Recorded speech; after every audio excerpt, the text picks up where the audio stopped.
Hello everyone, আমি Sudipa and welcome to my another unboxing vlog.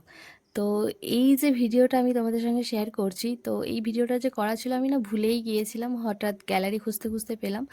তো যেদিনকার ভিডিওটা আমি করছি, মানে পার্সেলটা আনবক্সিং করছি, সেটা ছিল আগের বছর, অর্থাৎ 2024-এর 30শে অক্টোবর।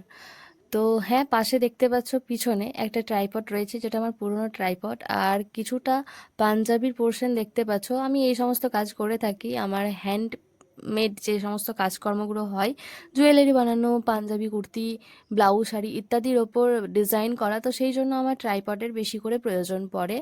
তো আগে ট্রাইপডটা না খারাপ হয়ে গিয়েছে, ওই মাথার ওপর দিকে যেখানটাতে আমরা ফোনটাকে হোল্ড করে রাখি সেই জায়গাটা, তো সেই জন্য বাধ্য হয়ে আমাকে এই ট্রাইপডটা নিতে হয়েছিল। এই ট্রাইপডটা ভীষণই ভালো কোয়ালিটি, আমি ফ্লিপকার্টে অনেক রিভিউ দেখেছি খুব ভালোভাবে, তারপর নিয়েছি। আর আগেরটার থেকে এটার দাম অনেকটা বেশি ছিল, আগেরটার দাম ছিল ওই 350 টাকার মতো, এটার দাম ছিল 850 টাকার মতো। তবে দুটো ট্রাইপডের কোনোটাই আমার কেনা নয়, দুটোই কারোর কাছ থেকে আমার গিফট পাওয়া। গিফট পাওয়া ঠিক নয়, জোর করে নেওয়া। আসলে আমার নিজের কাছে টাকা নেই তো কী করব, তাই অন্যের কাছ থেকে নিয়েছি।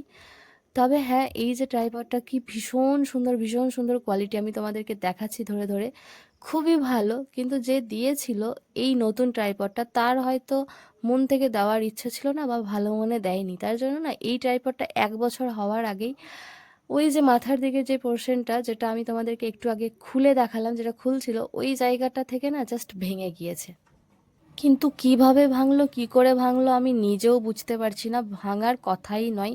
তো যাই হোক, ভীষণ খারাপ লেগেছিল। আমি কিনি বা অন্য কেউ, সেটা তো কষ্টের টাকাতেই কেনা, তাই না? তাই ভীষণ খারাপ লেগেছিল। হয়তো ভালো মনেই দেয়নি। এই যে আমি হ্যান্ডেলটাকে নাড়াচ্ছি, এই জায়গাটাই পুরো ভেঙে গিয়েছে, আর ওই জায়গাটা প্লাস্টিকের আর কি। কি আর করবো, দুঃখের কথা। এই ছিল আজকের